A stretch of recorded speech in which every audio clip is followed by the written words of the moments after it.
mean, so I would sit there and just say that, one of the challenges was, muds are, they exist elsewhere, but they're prevalent in Texas. And there were times that we considered trying to expand to Oklahoma and other areas, but we realized that we were Texas centric. That is the focus.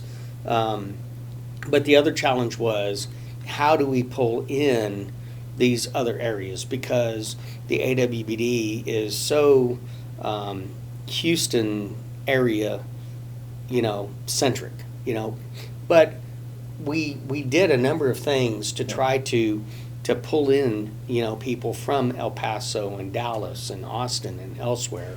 I saw that more for me as a challenge to pull in these other groups. I did never feel it was a risk, to be honest. No, it was a challenge of how do you get them to I think the out-of-state join. stuff was a risk, right? Because in the planning world, in any business, there's been tons of big corporations that have fallen completely apart because they expanded their value beyond their means. And I think we shut that down fairly early. Mm-hmm. Not to travel out of state, because that was still to come. Yeah, We did yeah, try that comes under the lessons learned category. New Orleans. And the way I approached the board to try to get them over some of their fears, I think, was the same as any communication, right? You tell people what you're going to tell them, you tell them it, and then you remind them what you just told them, right? And it's no different. All our education programs should have that fundamental concept embedded. And don't get it too complicated. And the board is the same. Some big entities, some big utility systems, but not a lot of mud boards that we were going.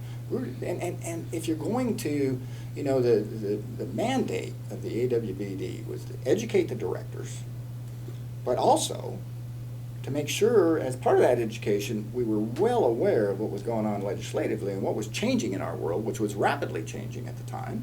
And of course, later I ended up in the water, in the West Harris County Regional Water Authority, and so I was a big part of that. But we didn't want our mud directors to wake up one morning and all of a sudden be hit over the head with new fees, new rules that they couldn't manage, right? So you had to manage both of them. If you're managing legislatively, the more you can expand your realm, San Antonio, Austin, Dallas, Fort Worth, even West Texas, the better off you're going to be. I mean, that's the value of that. Joe Allen would always have a presentation every other year when Congress was in session, and it was a big job for him because he had to kind of consolidate all the new rules related to water and sewer and streets and roads and parks and all the rest of it, and then bring it to AWBD by the summer convention, which was typically in July, I think, as I recall. And the session just ended in May, maybe. What's that? June? Typically in June. In June, okay. Sometimes July. Okay, so June. There's even shorter time frame for him to kind of capture that, put it in presentations, and make a presentation that people would understand. And he did a great job of that, right? And that one little item was phenomenal in terms of value add.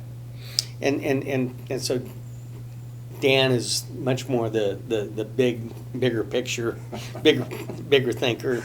When I sit there and look at some of the challenges that I wrote, I mean, obviously the growing membership was always a challenge, and always trying to find the venues that could host us. I mean, everybody loved going to South Padre Island, but South Padre Island could never build a arena or a conference center big enough for us, right? I think that the other challenges that I kind of flagged, and again I bridged the part 2 and the millennium, and I'm trying to talk more about the part 2, is that we I think the AWBD always tried to seek statewide application and membership. I don't think it was something new as much in our frame. There might have been some more focused resources, but we had at that time, as I remember, we had the North Dallas area that was heavily developer driven. Yep. We had and I can't remember the name of the coalition, but it was the Austin Area Coalition headed up by David Harper, Yeah, who David was Harper. one of the original, the OGs of AWBD. And, we tried to do a lot of outreach with those associations to get them to partner with us, to join them, put out olive branches. And, we did workshops in those areas outside of the seminars in Austin and Dallas, San but Antonio. Lubbock and San Antonio and El Paso. And, again, because we wanted to be a statewide organization. And, I'm just going to throw a plug out there in that, although the president or some trustee was usually involved, I mean, Bill Fry and Todd Burr, they worked for competing water district support right. companies.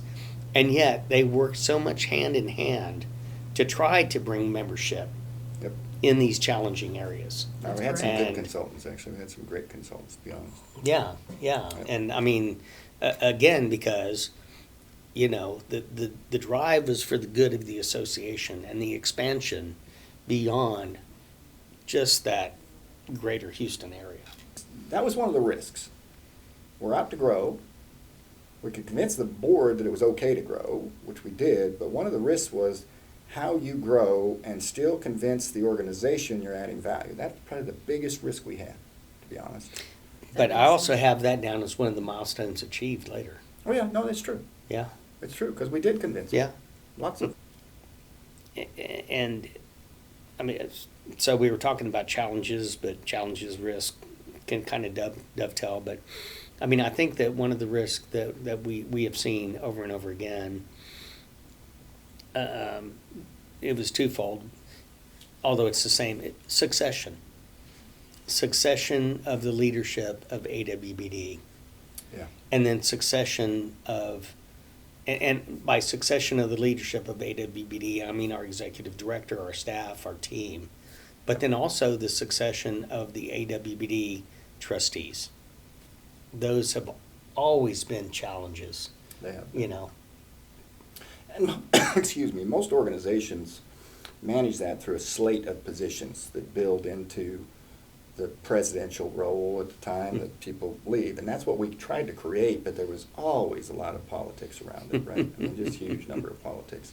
And it didn't really, I guess, once again, people tie in too much to the president title and not what is it that we're trying to create? What is it that we're trying to do here, right? Because if you're successful in creating your vision, your mission, and convincing everybody that you are creating that, well, then it's a pure success. It's easy, right? Who cares who's the well, president?